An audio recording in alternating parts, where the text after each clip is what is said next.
Filter coffee decoction எப்படி போடுறதுன்னு இப்போ சொல்ல போகிறாங்க. டிகாஷன் போடுறதுக்கு முன்னாடி ஃபில்டரோட மேல் போர்ஷனை இந்த மாதிரி லைட்டாக கேஸில் ஹீட் பண்ணிக்கோங்க. இப்போ உள்ளே அந்த அரைச்ச காஃபி பவுடர்லாம் வந்துடும்.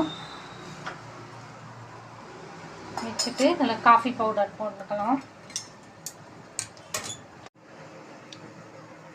நான் வந்து டாட்டா காஃபி யூஸ் பண்ணுறேன். நீங்கள் எந்த காஃபி ஃபில்டர் வேணுமோ அதை யூஸ் பண்ணிக்கலாம். நான் 5 ஸ்பூன் போடுறேன். காஃபி பொடி போட்டுட்டு இந்த மேலே கொடையை வச்சு லைட்டாக இந்த மாதிரி ப்ரெஸ் பண்ணிக்கோங்க. கொஞ்சோண்டு சர்க்கரை, 1/4 ஸ்பூனுக்கும் கம்மி தான். மேலே சர்க்கரை போட்டுட்டு இந்த மாதிரி இந்த கொடையை வச்சு நல்லா அமுக்கிட்டு தண்ணியை நல்லா கொதிக்க வைக்கணும். கொதிக்கிற தண்ணியை இதில் ஊற்றிடலாம்.